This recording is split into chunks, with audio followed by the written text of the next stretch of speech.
தமிழக அரசு செய்த தவறு என்ன அப்படின்றத நான் ஃபர்ஸ்ட் சொல்றேன். இன்னைக்கு இந்த மாதிரி இடத்துல ஒரு சின்ன மீட்டிங் மாதிரி போடுங்க, இவ்வளோ கட்டுப்பாடு விதிக்கிறீங்களே.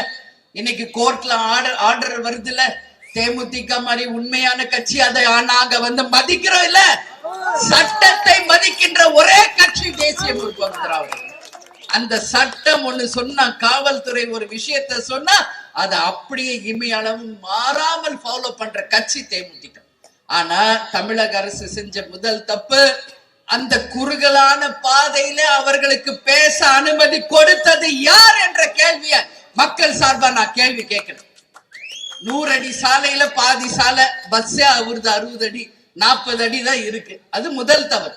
அங்க முதல்ல பிரச்சனை எங்க ஆரம்பிக்குதுன்னா, ஆம்புலன்ஸை யார் அந்த கூட்டத்துல அனுமதித்தது யார்?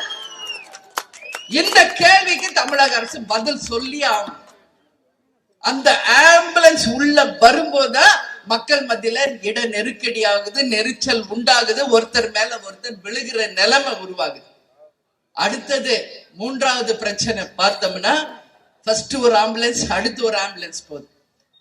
விஜய் பேசிட்டு இருக்காரு மேல, யார் விஜய் மேல செருப்பு கல்லு வீசினது யார்? யார் வீசினா? இதுக்கு கட்டாயம் அரசு பதில் சொல்லணும்.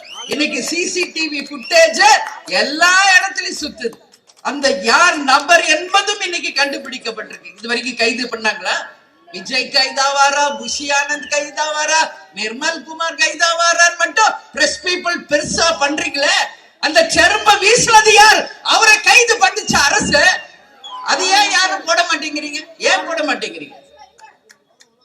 யார் போட்டது செருப்பு? யார் கல்லு எரிஞ்சா? யார் செஞ்சா? இப்போ கட்சியில உண்மை தொண்டன் செய்வானா?